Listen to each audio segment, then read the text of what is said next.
Beleza, pessoal. Começando a aula agora gravando. Hoje eu vou ser bem direto no conteúdo com vocês, porque a gente vai encerrar hoje os nossos capítulos, né, do nosso conteúdo que a gente acabou debatendo o ano inteiro.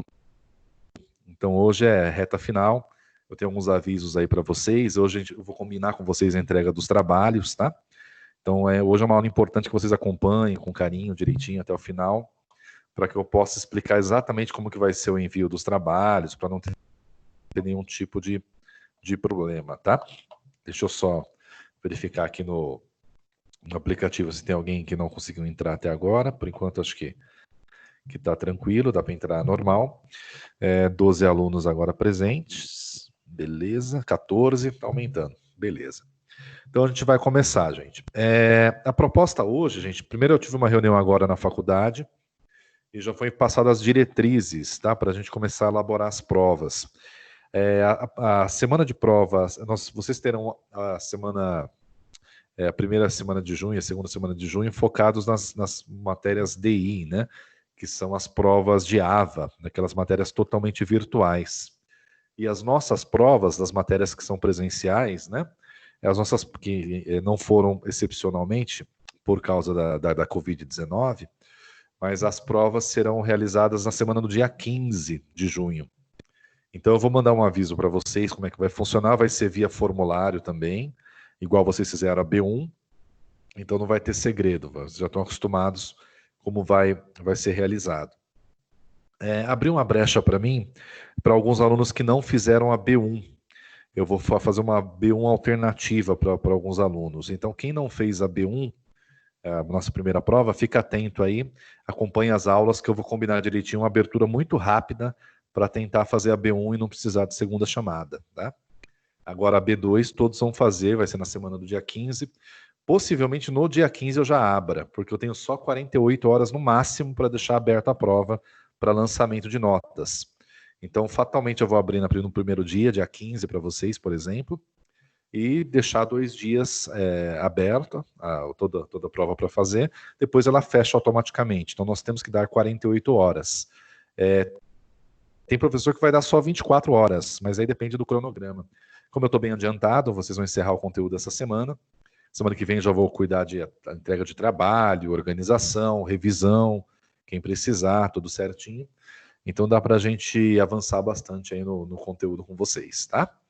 Então fiquem atentos aí até o final para eu explicar como que vai ser o envio dos trabalhos, que é a parte mais importante aí para vocês não se perderem nesse período tão curto, tá bom? Então vocês estão me ouvindo bem, então se alguém não me ouvir me avisa, tá? Mas acho que tá tudo certinho. Eu vou começar a compartilhar a minha tela para a gente fechar esses 2 capítulos que faltam aí, para a gente evoluir no conteúdo com vocês, tá? Deixa eu só compartilhar aqui minha tela.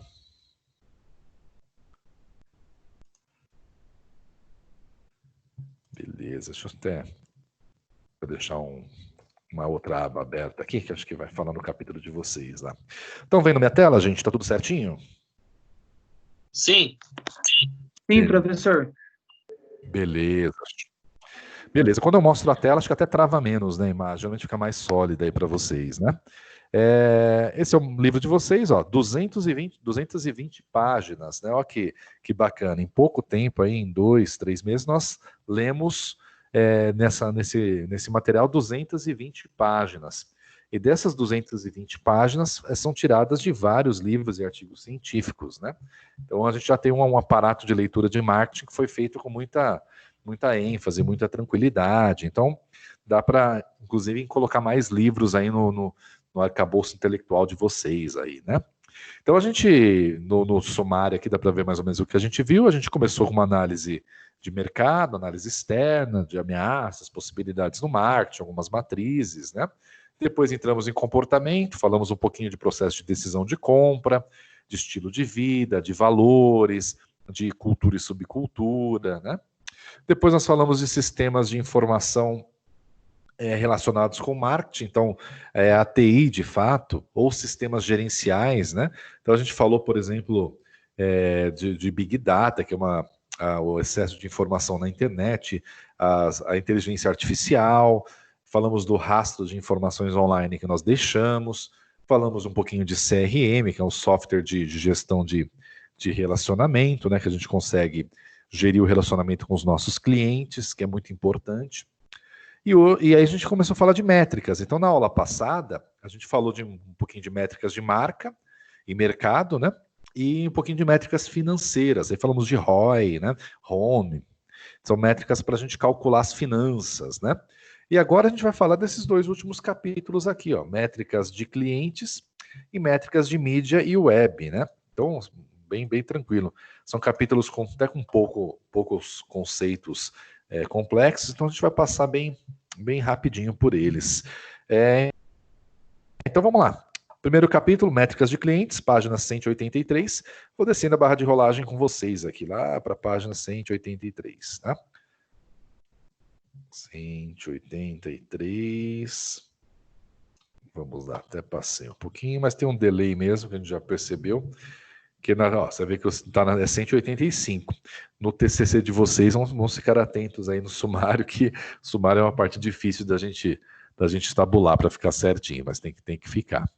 Então vamos lá, gente. Seção 4.3, 80% do conteúdo já foi, é reta final, a gente encerra hoje.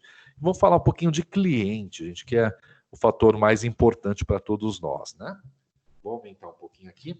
Bom, quando a gente fala de cliente, gente, acho que vocês já ouviram durante muito tempo a expressão cliente tem sempre razão, né? Então é uma expressão muito nas empresas que a gente passou, inclusive quem trabalhou com atendimento, né, sabe que o cliente, a gente tem que ter todo aquele zelo para lidar com o cliente para representar bem a sua empresa. Então a frase, o cliente tem sempre razão, foi uma frase muito difundida e enraizada na cultura do nosso consumo e do nosso atendimento. Só que muitas coisas foram mudando, né? Hoje a gente entende que o cliente ele tem sim muita informação a fornecer, só que ele precisa ser de uma forma muito bem tabulada, né? Por exemplo, não é só simplesmente toda informação que vem de um cliente único que a gente vai mudar os nossos processos. O que a gente vai trabalhar? A gente trabalha com dados estatísticos, com inteligência, com informação relevante, né? Então, assim, a gente trabalha um monte de cliente que tem as suas razões individuais, a gente entende essas razões individuais, transforma em gráficos, em inteligência, em métodos, e a gente muda a nossa forma de agir. Então, o cliente continua tendo razão, mas a forma que a gente encara isso é muito diferente, né? É muito alternativa. E nesse capítulo a gente vai discutir isso, o valor de cada cliente, como que a gente pode definir o valor de cada um deles, até verificar se ele é um cliente que está dando custo, muitas vezes, ou está dando lucro para a nossa empresa, né? Então é uma forma da gente conseguir estudar toda essa relação com o nosso cliente. Então a gente vai lá de métricas, são medidas, como que a gente pode medir o nosso cliente, o valor dele. Todo capítulo começa com esse case da Compre Mais, né, que a gente está evoluindo, é legal dar uma lida, mas não precisa focar uma atividade específica dele. Então, quando a gente fala de métricas de cliente, a gente fala de como que a gente pode medir a participação desse cliente na nossa empresa, né? Sempre entendendo que o cliente ele tem uma relação cada vez mais participativa dos nossos métodos de trabalho. Então, nós somos uma marca, né, que tem uma relação de valor, se essa relação de valor ela é percebida pelos nossos clientes, muitas vezes a gente pode gerar uma ação de reciprocidade, né? Então, por exemplo, tem pessoas que consomem produtos de empresas ambientalmente responsáveis, por exemplo. É uma relação de reciprocidade. Só que nós, no mercado como um todo, nós visamos o lucro, né, das nossas atividades. E para isso eu preciso entender como é que funciona o processo de relação com o cliente, principalmente o que o capítulo de vocês dá bastante ênfase, que é a rentabilidade de cada cliente. Quanto cada cliente pode dar de renda, de rendimento para o seu negócio. E a gente vai evoluindo no capítulo, ele fala, por exemplo, que a gente precisa elencar parâmetros, né? E tem uma amostra aqui, uma sugestão de parâmetros que a gente pode elencar. Aqui no capítulo de vocês, ele fala de uma variável na administração de empresas, que vocês já estudaram, que é a curva ABC, tá? E nesse conceito da curva ABC, a gente pode elencar também a segmentação de clientes. Então, a gente começa a criar classes, né? Por exemplo, eu posso criar 3 classes do cliente. Vamos colocar segmento 1, 2 e 3, por exemplo. Então, se eu tenho um universo de clientes que compram os meus produtos, vamos tentar tabulá-los e orientá-los dentro de segmentos, dentro de grupos, né? E eu tenho alguma descrição desses segmentos que o capítulo coloca para mim. Por exemplo, vamos colocar o segmento 1, perfil de clientes muito rentáveis. Qual que é o cliente rentável? É aquele que, geralmente, o serviço que você oferece, ele atende perfeitamente a demanda do cliente. Então, não tem muito esforço. Basicamente, o que você faz, já faz bem feito e o cliente gosta. Esse é o segmento 1. Então, é um cliente muito rentável. Você não precisa ter esforços demasiados para deixá-lo feliz. Ele vai lá, rapidamente ele sai satisfeito e vai sair bem, falando muito bem do seu trabalho. É um cliente que vale a pena você manter durante muito tempo. Ele é muito rentável. Outra categoria aqui, ó, segmento 2, é um perfil de cliente com rentabilidade menor. Por quê? Muitas vezes os serviços exigidos por esses clientes não atingem o atendimento aos outros clientes. O que significa isso? O serviço que ele exige de trabalho, muitas vezes é um serviço um pouco maior, ele tem um trabalho um pouco maior do que os outros clientes habituais. Então, muitas vezes, você acaba tendo que ter um esforço a mais para deixar esse cliente feliz. Ele já acaba tendo uma rentabilidade menor, porque você tem mais tempo de atendimento, muitas vezes você tem que se esforçar para dar um produto com uma margem de lucro um pouquinho menor, ou fazer um combo e outras coisas que a gente vai discutir mais lá na frente. E o segmento 3 é o perfil de cliente de rentabilidade mínima, né? Mas que o retorno cobre os custos. Na realidade, é um cliente que basicamente ele se paga habitualmente. É o cliente cuja rentabilidade pode ser melhorada se tornar adequado ao serviço oferecido. É muito até interessante isso, até eu comento sempre.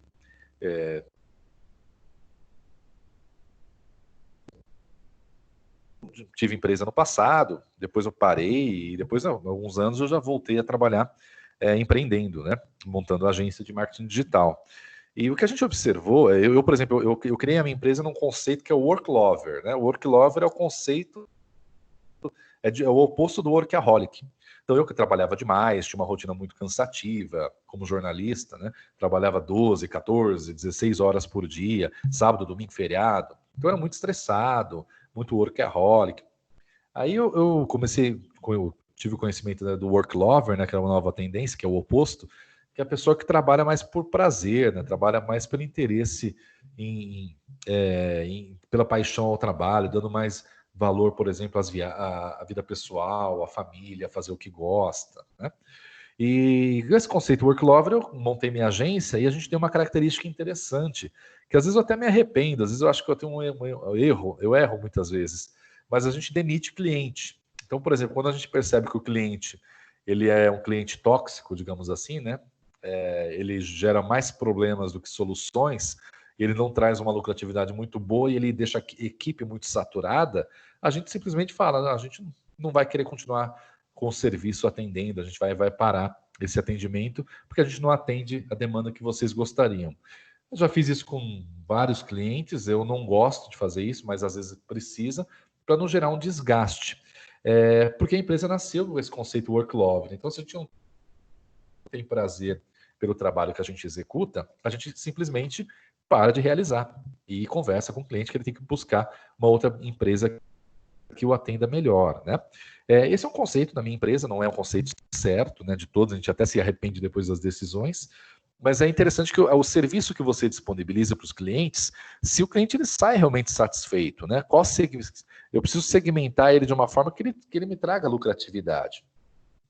Aqui no capítulo de vocês, tem uma discriminação aqui, ó. Será que as empresas precisam mesmo disponibilizar serviços, atendimento iguais para todos os perfis? É uma pergunta.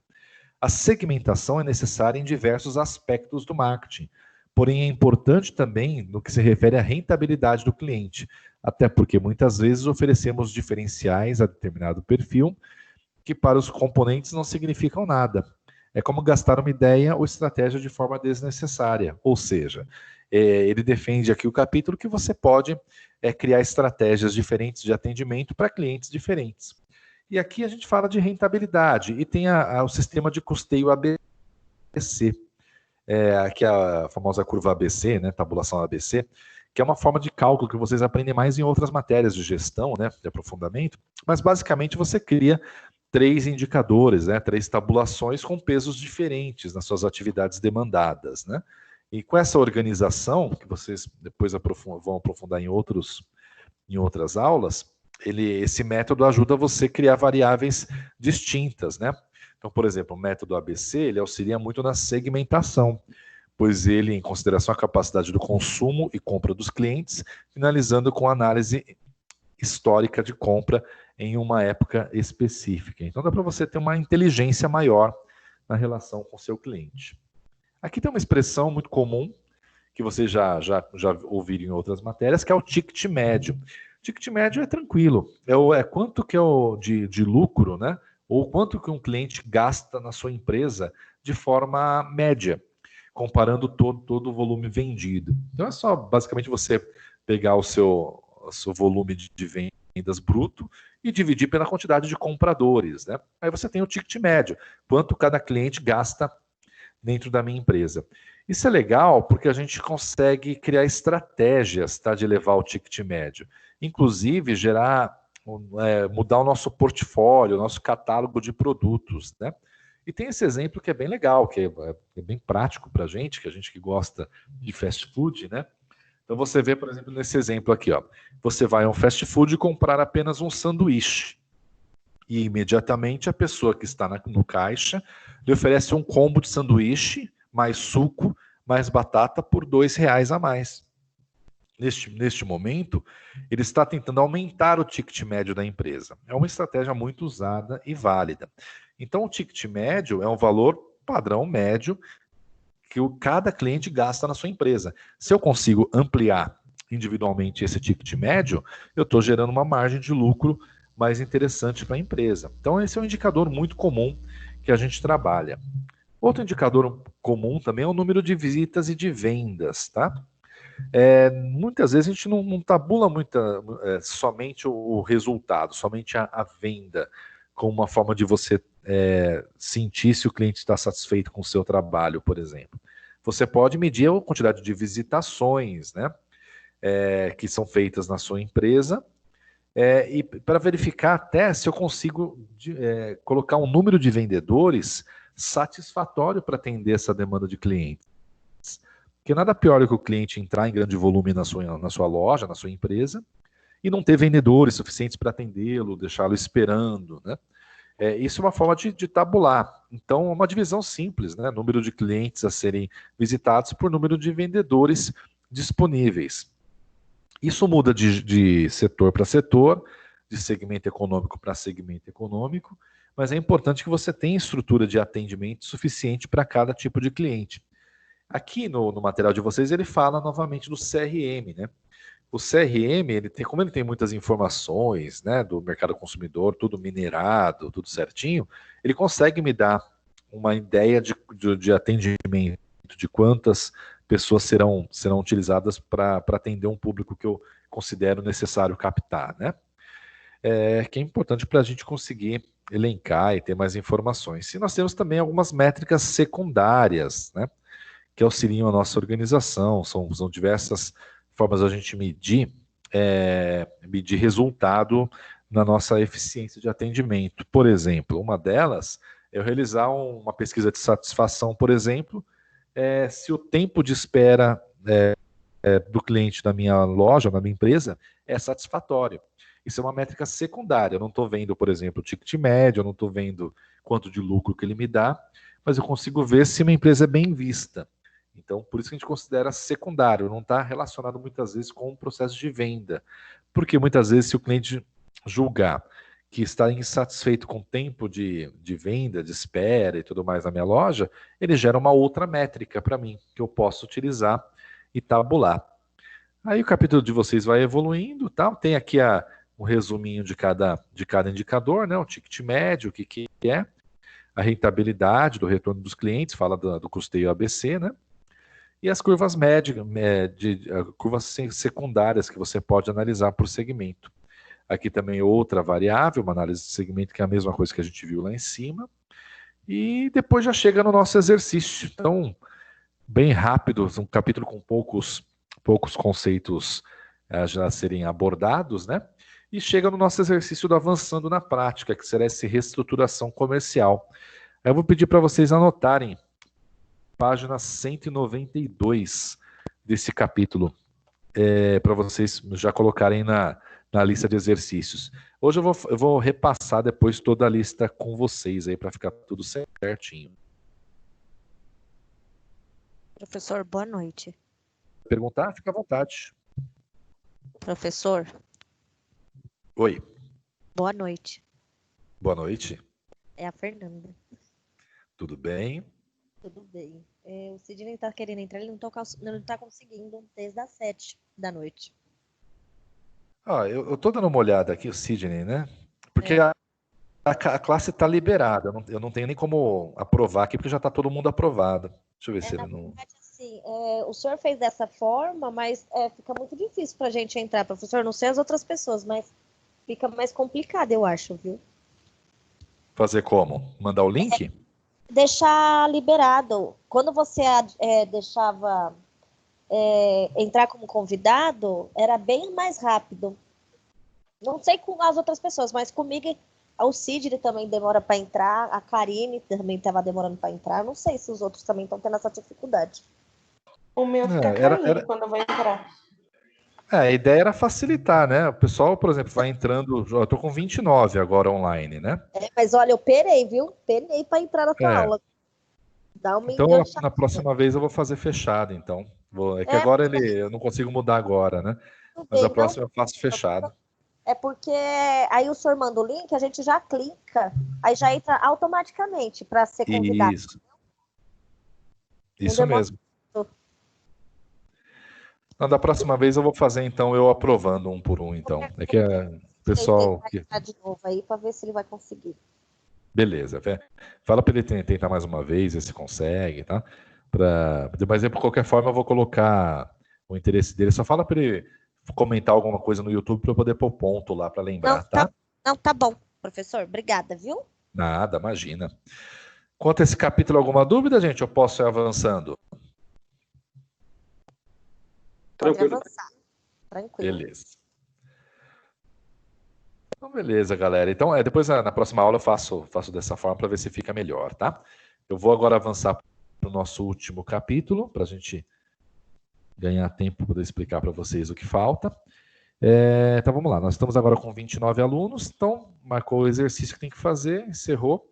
Vamos para o último capítulo do nosso livro, seção 4.4, que são métricas de mídia e web, né? Eu falei um pouquinho de Media Kit com vocês na aula passada, então nem vou entrar muito nesse mérito. Eu entrei com a turma ontem, porque eu não tinha abordado com eles isso, que são os custos de um anúncio numa revista, por exemplo. Mostrei o Media Kit para vocês, mas a gente vai falar um pouquinho de mídia. Mídia é meio, né? Então, quando eu faço um anúncio, um jornal, na TV, eu tenho formas de medir isso, né? Medir a audiência. Tem o CPP, que é o custo por ponto CPA, custo de ponto por audiência, que é uma forma de eu medir quantas pessoas estão vendo meu anúncio. Eu tenho o custo por mil, que a gente chama, que é para mídias impressas, né? Então eu vou anunciar em um jornal, quanto custa cada 1.000 leitores que vão verificar aquele anúncio, né? Então tem várias formas de eu medir, porque quando eu anuncio, eu tenho como organizar e tabular e criar uma métrica de resultado. E na internet, a gente treina muito isso, né? A gente usa muito métrica para tudo. Então o capítulo de vocês, ele aborda muito, ele começa muito com aquele case e tal, e começa a contextualizar essas métricas, né? Como que a gente analisa. Então, por exemplo, decisão relacionada a produto, a preço, a distribuição, a comunicação, tudo é uma estratégia de negócio. Então, a gente precisa se abastecer de grandes informações para verificar qual que vai ser o nosso gasto, né? Qual vai ser o nosso investimento para propagar a imagem, né? Então o capítulo ele vai detalhando isso para vocês, que é importante mensurar o retorno desses investimentos, né? E é uma forma de a gente entender que o mundo do marketing ele envolve toda uma tabulação. Então aqui, por exemplo, nesse assimile de vocês, ele dá bem discriminado que a comunicação online refere-se às ações de comunicação em mercado através da web, ou seja, virtualmente. Já a comunicação offline refere-se a ações de comunicação fora do mundo virtual, através dos meios de comunicação tradicionais. Então vamos lá. Tudo isso aqui eu tenho como tabular. A TV eu tenho como medir audiência, que vocês até observaram, por exemplo, no Media Kit, se eu pegar o Media Kit da TV Globo. Cada programa tem uma audiência, e se eu tenho uma audiência, eu posso verificar quanto custa cada ponto de audiência daquela emissora de TV. Eu consigo tabular no meu investimento e verificar se é vantajoso para o meu segmento. Assim como no rádio, né? Eu também tenho como verificar o custo da minha audiência. E um outdoor, como será que eu meço isso, né? Um outdoor, eu tenho várias formas de medir a sua eficiência e a audiência que aquele outdoor tem. Normalmente, eu tenho que calcular duas coisas. Primeiro, o tempo que o carro passa na via que contém ponto de visualização do outdoor. Então, por exemplo, numa estrada, geralmente você vê o outdoor mais tempo, durante mais tempo. Igual, por exemplo, aquele outdoor do frango assado, daqueles restaurantes de beira de estrada. Você vê ele lá longe, você vai dirigindo e ele fica lá 1 minuto, 2 minutinhos aparecendo para você. Numa via tradicional urbana já é muito mais rápido, a não ser que tenha um farol que você pare e aquele tempo de farol ele pode ser contabilizado como tempo de exposição daquele outdoor. Aí se eu pego, por exemplo, o indicador de trânsito daquela via que eu coloquei o anúncio, eu consigo saber exatamente quantos veículos passam naquela via. E esses veículos, quanto tempo ficam expostos à imagem do meu outdoor. Então, assim, eu consigo entender qual que é a audiência que tem aquele meio de comunicação, né? Panfleto é pela quantidade de impressão, né? Quantos imprime, qual é o custo por mil que eu tenho para as pessoas acessarem, entenderem, verificar se ele dá um retorno interessante. O boca a boca é mais difícil de ser mensurado, né? Geralmente é com pesquisas que a gente consegue levantar, mas não é tão fácil. Geralmente eu posso fazer uma pesquisa na minha loja de quantas pessoas chegaram e de onde foram indicadas. Assim eu consigo saber se a pessoa vem indicada por um terceiro ou por informação positiva. Todas essas mídias aqui são mídias offline, que a gente chama, que é mídia fora da web, fora do sistema online, né? Que é a internet que a gente conhece. A comunicação online é mais interativa, né? E aqui nesse capítulo ele fala de alguns conceitos de marca também. Tem esse termo aqui que é o brand awareness, né? Que é percepção de valor da marca, basicamente, percepção de reputação da marca. Ele está relacionado muito se a marca ela é reconhecida de forma tranquila, de forma fácil. E eu tenho até uma tabelinha aqui que o capítulo de vocês coloca, que tem até umas variáveis dessa terminologia do brand awareness. Então, nós temos essa aqui fala com a capacidade de percepção da marca que as pessoas têm. Então, como que elas se recordam de forma rápida, de forma objetiva. E tem algumas outras derivações. Essa aqui, Unaware of Brand, ele significa que quando é apresentado ao consumidor uma lista de marcas de determinada categoria de produtos e ele é questionado. Então vamos imaginar, eu apresento vários produtos, por exemplo, sabão em pó, o Omo, o Ariel, sei lá, algum outro sabão em pó famoso, tá uma lista. E a pessoa não conhece nenhuma da marca apresentada. Então ele entra nesse conceito de desconhecimento da marca, né? Desconhecimento da reputação daquele produto. Essa outro indicador, o Brand Technognition, ele já é diferente. Quando o consumidor reconhece uma ou mais marcas indicadas na lista de determinada categoria de produtos. Então, eu sou obrigado a mostrar uma lista, e mostrando essa lista, ele já reconhece um ou dois produtos dessa lista. Tem um Brand Recall, que esse é legal, porque quando o consumidor diz que conhece uma ou mais marcas sem que eu precise apresentar uma lista. Então é aquela coisa, se eu falar um banco para vocês, vocês já podem me citar vários. Banco do Brasil, Itaú, Bradesco e tal. Então, quando você não precisa citar uma lista de itens para você reconhecer. Você reconhece simplesmente eu falando uma categoria. É uma lembrança espontânea. E o Top of Mind, que nós já falamos em outros capítulos, é o primeiro que vem em mente mesmo, aquela marca que mexe no seu imaginário, né? Isso aqui é bem interessante. Algumas marcas, elas têm uma reputação tão grande com as pessoas, elas lembram tanto da marca relacionada ao produto, que você muitas vezes chama o produto pelo nome da marca, né? Aí tem até alguns exemplos aqui, ó, que viram sinônimos de mercadorias, né? Por exemplo, você fala assim, vou comprar uma Gillette, mas na realidade você vai comprar uma lâmina de aço, mas a Gillette é a marca, e você relacionou a Gillette ao produto. Você pode falar, por exemplo, que vou comprar um Bombril. Não, o Bombril é a marca. Você vai comprar palha de aço, lã de aço, né? E várias outras possibilidades. A gente acaba falando muitas vezes que boa, vou comprar que boa. Não é que boa, né? Seria água sanitária, né? Então você chama pelo nome da marca e não chama muitas vezes pelo nome do produto em si. Quando a gente chega nesse nível, é um ápice do engajamento do cliente com a marca que a gente oferece. Então é um grau de reconhecimento maravilhoso que a equipe de marketing pode colher dentro do segmento que ele trabalha, né? Agora, quando a gente vai para a web, a gente trabalha os conceitos um pouquinho diferentes. A gente trabalha muito uma palavrinha chamada engajamento, né? O que é o engajamento na web? Geralmente são as interações que as pessoas têm com as nossas postagens. Então a gente utiliza uma série de ferramentas para medir o engajamento das pessoas com que a gente pode trabalhar. Então eu consigo medir, por exemplo, de interações, os likes, que é o clique que a pessoa gostou, os comentários, os compartilhamentos, as marcações de outros usuários, adesões ao perfil, os seguidores, de uma forma muito convincente. O capítulo de vocês, ele até sugere uma ferramenta, que é o Buzz Monitor, né? Eu vou até mostrar para vocês essa ferramenta, para vocês conhecerem, mas ela não é das mais baratas, tá, gente? Nós temos hoje outras alternativas no mercado para trabalhar com métricas de rede social, né? É uma ferramenta que eu vou mostrar até o custo para vocês e o vídeo de apresentação, só para vocês entenderem mais ou menos, ó, os planos aqui, ó. O custo dela é mais ou menos assim, ó, 990 por mês para você poder utilizar.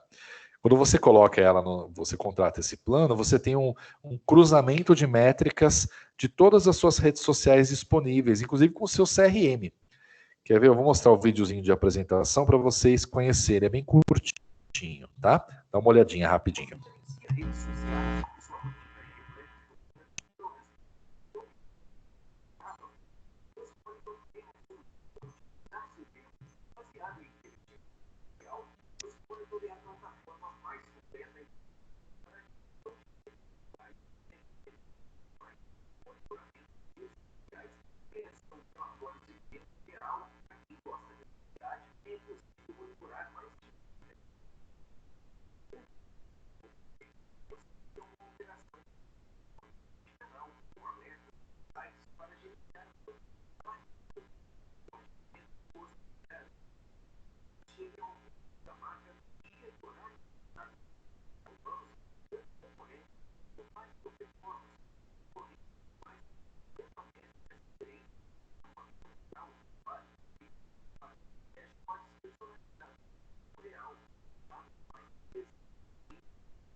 Comece já a utilizar a plataforma mais completa e flexível para a gestão de social media e CRM.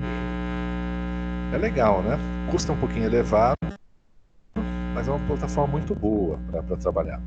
Eu uso muito a Reportei. É uma outra empresa de relatórios, de indicadores, que me ajuda também a mapear o resultado de redes sociais, tal, é um pouquinho mais barata. A forma, não sei se tem um videozinho de apresentação aqui, eu acho que não tem. Ó, são valores mais acessíveis, né? Que dá para eu repassar para o cliente não ficar tão incomodado, já está um pouquinho mais reduzido.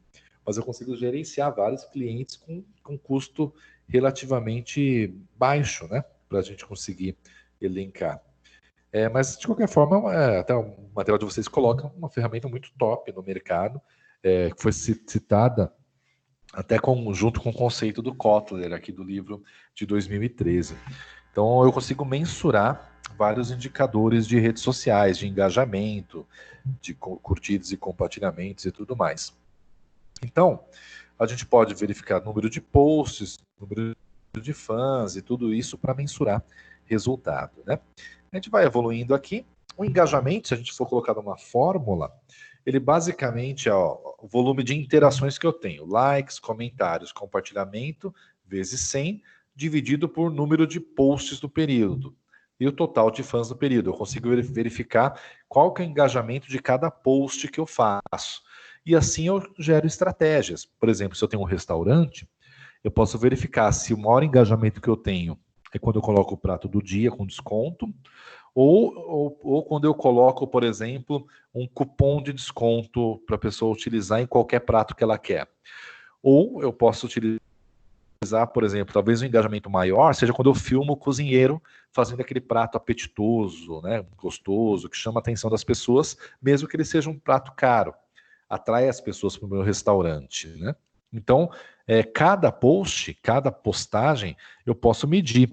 Inclusive, quando eu uso um vídeo, quando eu uso uma arte estática, um GIF animado, um infográfico, e várias formas que eu tenho de passar conteúdo, né? Então, essas métricas de engajamento são bem relevantes para a gente conseguir um resultado de uma tabulação de reputação online. O outro aspecto interessante é a visibilidade, né? O que é legal? Porque muitas vezes um post que você faz, ele não chega a muita gente. Ele acaba sendo muitas vezes pouco visualizado, né? Por exemplo, até uma questão interessante, até umas dicas aqui que a gente pode... Hoje uma grande dificuldade das pessoas, interesse, né? As pessoas querem ter muita visibilidade no Instagram. O Instagram é uma rede muito, muito legal, muito visual, né? Então, quanto mais pessoas verem a sua postagem, você tem uma visibilidade, você pode ter mais seguidores. E quando você tem muitos seguidores, você pode ganhar dinheiro com isso, né? Então, é legal que você consiga mais seguidores.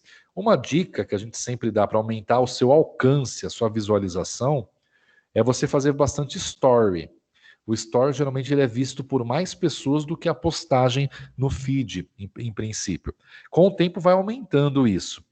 Tem um indicador, por exemplo, quanto mais pessoas estão utilizando o Instagram na web, menor é o índice de engajamento e de visualização, porque tem mais gente na web. Então, o interessante é que você faça bastante story. A gente indica pelo menos 4 por dia. E postagens frequentes também no feed de notícias, né? É uma forma de vocês conseguirem aumentar visualização do Instagram de vocês. Eu vou mostrar aqui também algumas formas que por que é importante a gente conseguir um Instagram bem organizado.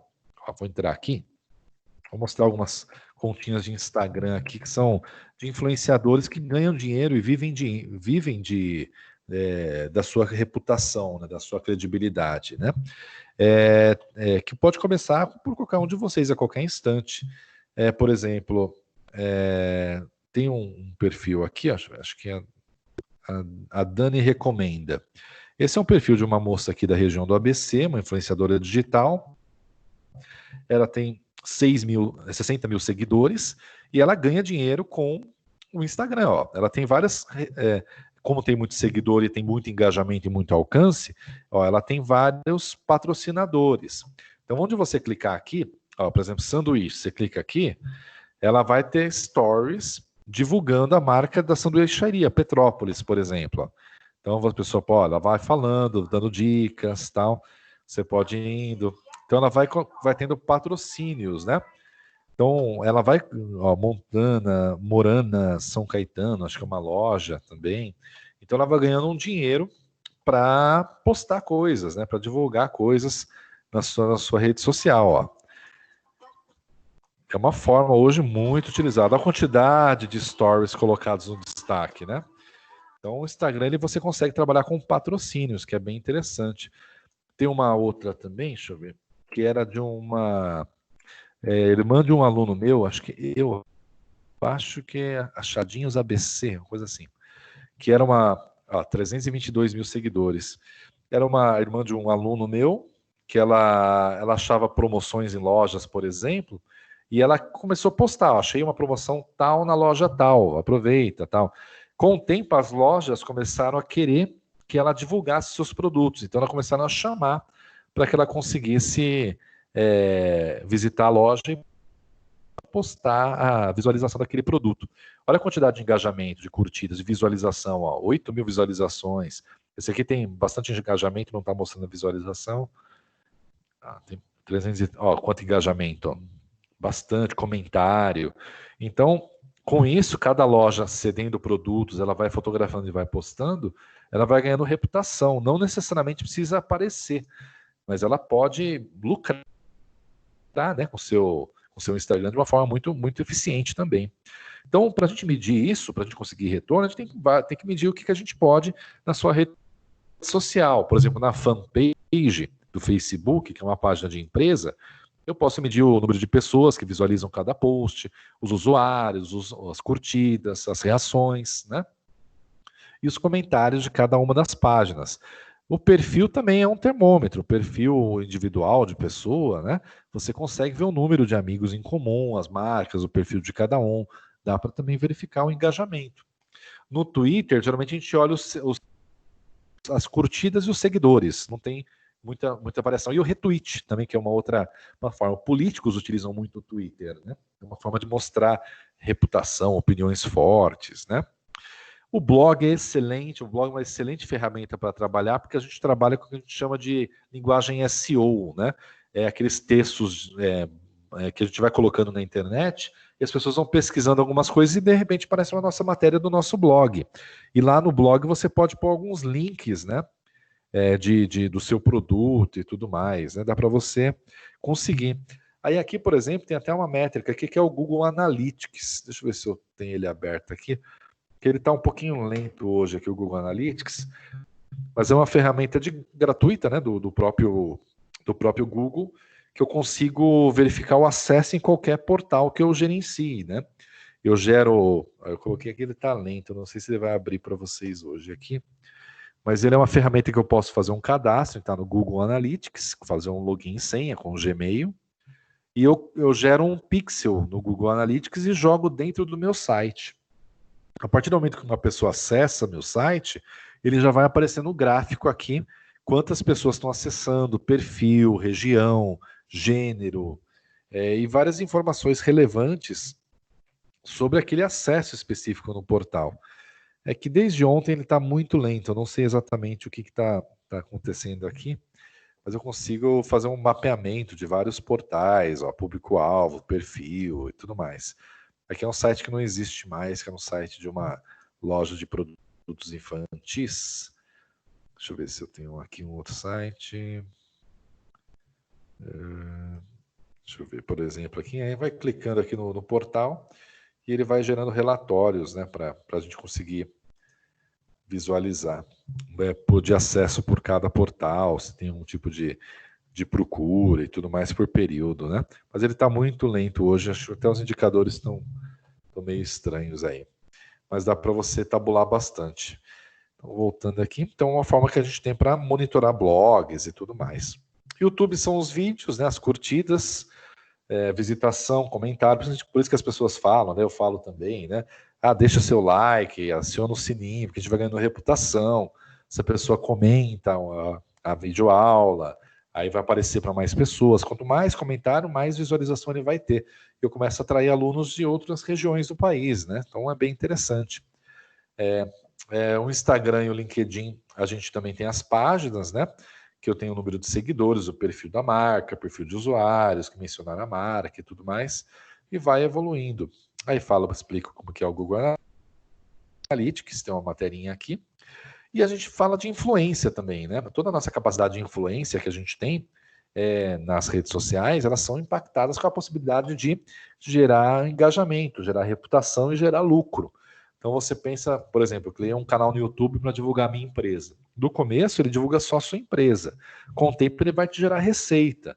Com o tempo ele pode divulgar outras empresas que vão querer aquele espaço. Então você vai ampliando a exposição da sua marca, né? Então você vai avançando cada vez mais. Aí o capítulo de vocês vai encerrando com isso, com os mesmos com os conceitos, repetindo aqui embaixo, nada demais.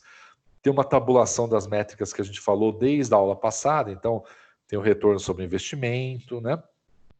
Sobre investimento em marketing, taxa de conversão, as zonas quentes, market share, né? Fatia de mercado, brand act, né?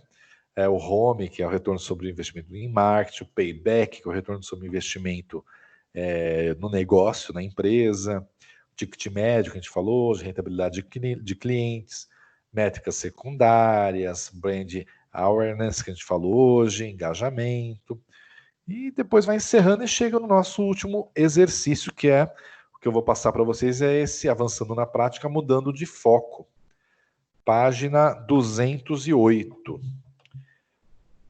E aí encerra nossos capítulos. Conteúdo?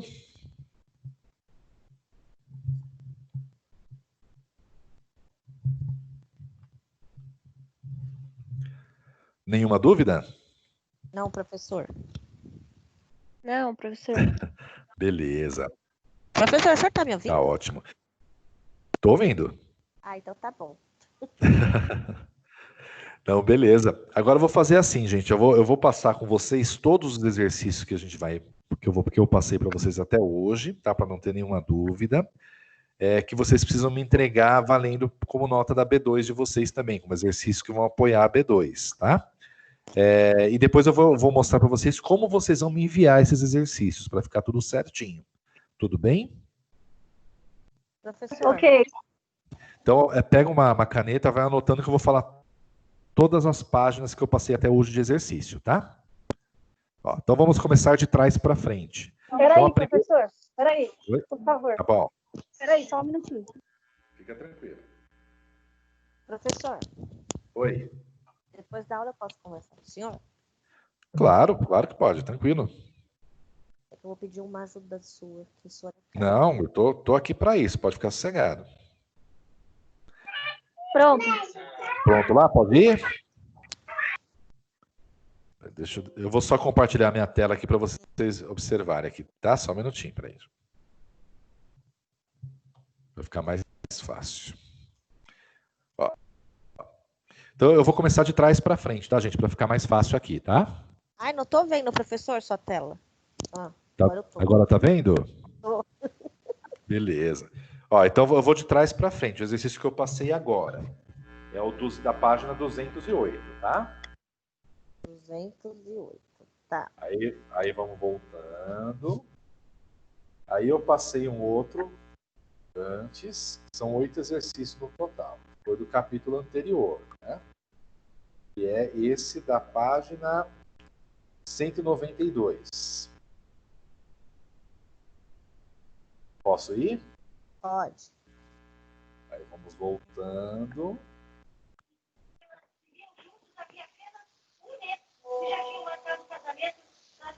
Esse aqui da página... Peraí, professor, que tem algum áudio aberto aí que não tô te ouvindo. Eu vou tirar o mudo aqui. Peraí. Ativar, beleza. Tá? O outro exercício, página 179. Tá? 179. Tá. Vamos evoluindo mais, voltando. Então, aqui. Esse aqui. Página 167. Ou 67. Ok. Aí, voltando.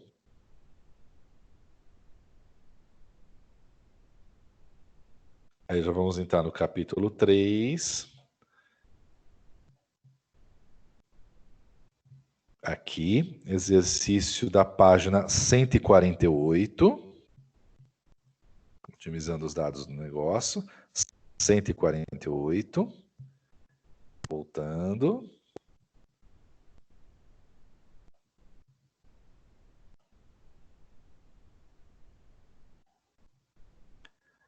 Aí esse aqui, página 135. Tá?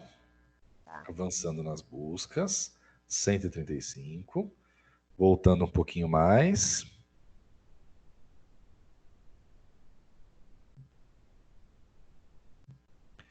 Capítulo 3.2, página 123, superando a crise, tá?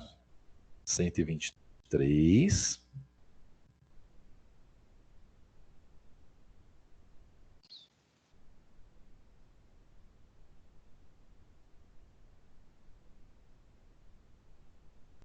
E esse aqui, oportunidade de expansão, página 108. 108? 108. Tá. E acabou. Foram esses 8 exercícios. Deu 8 aí certinho? Deu. Beleza, tranquilo. Agora eu vou explicar para vocês, gente, como que eu vou receber esses exercícios, tá? Que é bem importante, tá? Porque acontece, eu vou organizar uma forma de recebimento para não dar erro. Então vocês vão me mandar de uma forma muito organizadinha. Eu preciso que vocês façam dessa forma, para não ter nenhum tipo de problema, tá? Deixa eu pegar aqui. Ó, estão vendo minha tela, né? Sim. Vou até copiar aqui, primeiramente. Ó. Eu vou copiar e vou mandar. Vou até postar aqui no Google, no aplicativo do celular, para vocês terem com vocês também. Aqui. Tá. Agora, compartilhar para a turma de vocês. Estou colando aqui até para ficar com vocês, para vocês terem conhecimento, tá? Como é que vai ser, gente? Ó, como enviar os exercícios? Nós temos a data de envio, que vai ser desde o dia 1º, que é segunda-feira, até o dia 5/6, tá? Então, eu só vou receber os exercícios nessa semana. São os 8 exercícios, tá? Então, vocês precisam fazer o da minha matéria e me enviar nessa semana. Não vou receber antes, não vou receber depois. É só nessa semana. Vocês vão me mandar nesse e-mail aqui, ó. É o robson.gisoldi@anhanguera.com, tá? Como que vocês vão colocar o exercício, tá? Vai ter o assunto, que é o assunto do e-mail. Vocês vão colocar o nome completo de vocês, né? Mas o dia da semana que vocês têm aula comigo. Então, por exemplo, tem um exemplo aqui, ó. João da Silva, vocês seriam quarta-feira, né? Então, você coloca o seu nome completo, tracinho, o dia que você tem aula comigo. Tudo bem? No corpo do e-mail, vocês vão escrever novamente o nome completo de vocês, a matéria que você tem comigo e o dia da semana que você tem comigo naquela matéria, porque essa matéria eu dou mais de uma vez por semana, tá? Então, eu preciso saber exatamente o dia que vocês estão matriculados comigo aqui. E nesse mesmo e-mail, um e-mail único, vocês vão anexar os 8 arquivos dos 8 exercícios que vocês vão fazer. Aí, se vocês fizerem à mão, pode tirar uma foto e anexar. Ô, professor, deixa eu te perguntar uma coisa. Pode falar. Eu fiz, né, como se fosse um trabalho mesmo, tudo em PDF. Posso entregar assim? Ou tem que ser separado mesmo? O que acontece? Eu gostaria, porque assim, aí eu já bato o olho, eu vejo se não tem 8 arquivos ali, e eu já mando um e-mail para a pessoa na hora, para verificar que deu algum erro, entendeu? E como o volume vai ser bem grande, o meu interesse era que eu tivesse uma correção bem rápida dos trabalhos. Então, se você conseguir desmembrar, eu preferiria, viu? Tá bom. Pode ser? Pode. Sei que vai dar um trabalhinho um pouquinho maior, né? Mas seria bem... Tá bom. Mas faz com calma, tem tempo ainda, tá? Tá bom. Não tá muito em cima da hora, tá? Mas para mim, porque eu já vou bater o olho e já faço a correção muito mais rápido, vai ser bem mais vantajoso, tá? Ok. Alguma dúvida a mais, gente? Pode perguntar. Eu tô printando os nomes de vocês aqui enquanto isso. Ô, professor, o Sidney realmente não conseguiu entrar. É. Eu pedi para ele dar um ok. Eu vou colocar de qualquer forma. Fala para ele comentar lá no YouTube, que aí eu já pego lá. Eu já falei para ele deixar um comentário, porque ele não estava conseguindo. Já passei Isso, só para exercício. porque aí eu já não esqueço, né? É que foi um erro que aconteceu. E ele fala para ele assistir depois a aula gravada, né? Tá tudo certinho. Eu marquei tudo certinho para ele, porque toda vez ele me ajuda, a maioria das vezes ele me ajuda também a entrar, o pessoal me ajuda a entrar, então não custa nada também. Na próxima vez eu vou fazer diferente, eu não vou deixar liberado, não. Vou ver se melhora, tá? Obrigada, porque olha, é bem mais rápido entrar. Eu não sei se as outras pessoas estão tendo essa dificuldade, mas eu estou. Não, fica tranquila. Não, beleza. Eu falo por mim. Não, mas tranquilo. Tem alguma dúvida a mais, gente? Alguém? Quanto à matéria? Eu tô com vontade de aparecer. Nenhuma, professor. Então, beleza. Então, eu vou fazer assim, pessoal. Tem gente que quer conversar comigo. Eu já printei o nome de vocês aqui para lançar. Eu vou dispensar quem tá tranquilo, tá? Vou ficar aqui à disposição. E semana que vem a gente está aqui de novo. Vou tirar dúvidas de prova, dúvida de tudo, para a gente conseguir ter sucesso aí, tá? Então, boa noite para quem está tranquilo. Quem tiver dúvida, fica aqui, tá? Bom, professor, obrigada. Eu estava falando do trabalho, eu tô com uma dúvida. Claro. Eu tô fazendo aqui no caderno, tudo bem, né? Pode fazer, tira a foto e me manda, tá? Só para saber. Não, obrigado, boa noite. Boa noite, obrigado, viu? Boa noite. Boa noite. Boa noite. Boa noite, galera que entrou na aula do professor. Boa noite, tchau, tchau. Boa noite, pessoal, até mais. Quem tiver dúvida vai ficando aí, a gente vai conversando no final, tá?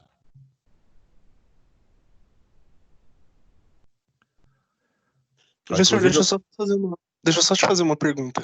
Claro. A pontuação máxima que é contabilizada é 10 mil pontos, que vira o 10, né, depois, no final, é isso? Depende da matéria, viu? Eu preciso ver a de vocês como que é. Você fez a B1? Eu fiz a B1, pelo formato que tá lá, é a avaliação continuada, né? Isso, e eu já tô com... Isso, eu tô com 8.500. Aí a próxima prova vai valer 4.000. Isso, certo? Vale bastante. Acho que é 16 mil ao todo, se eu não me engano, viu? Então, é bastante coisa. Mas aí eu queria saber, assim, porque eu acho que depois que passa dos 10 mil, eu acho que não... Tipo assim, não tem mais pra onde ir, né? Porque aí eu acho que ele já contabiliza 10 no final, né? Que o cálculo muda de matéria para matéria, viu? Ele nem aparece, para mim só aparece o preenchimento do lançamento dos pontos, né? Mas essa conversão, ele muda porque tem peso cada matéria. Eu não sei exatamente a de vocês, viu? Tá, então tá bom. Tá bom? Beleza, professor, obrigado. Imagina, que isso, boa noite, viu? Boa noite. Professor, o Sidney conseguiu entrar agora. Ô, Sidney, poxa. Acabou, olha, professor. Agora você fala pra ele que eu falei. Eu fiquei aí defendendo ele, professor. Obrigado, Sidney. Mas eu falei pra você, poxa, desculpa aí, viu? Às vezes a gente deixa aberto aqui, eu achei que era pra facilitar. Boa noite, professor. Boa noite.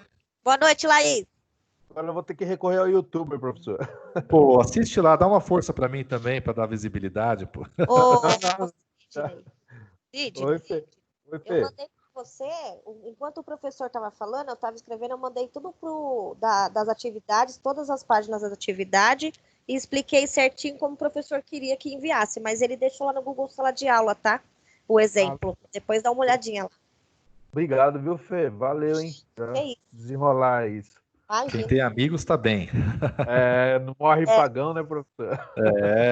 Ultimamente a gente não precisa ter muito dinheiro, mas quem tem amigo de verdade vai longe. É verdade.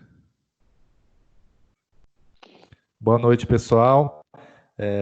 Eu vou encerrar até a gravação aqui, mas vou ficar online aqui, que a Geisiane queria tirar uma dúvida, né? Deixa eu só encerrar a gravação aqui, mas vou ficar online aqui ainda, tá? Então, obrigado, professor. Valeu, Fernanda. Imagina, que isso. Valeu, obrigado. Pessoal, estou encerrando a gravação online. Obrigado pela participação de todos. Fico à disposição aí até na semana que vem. Até mais.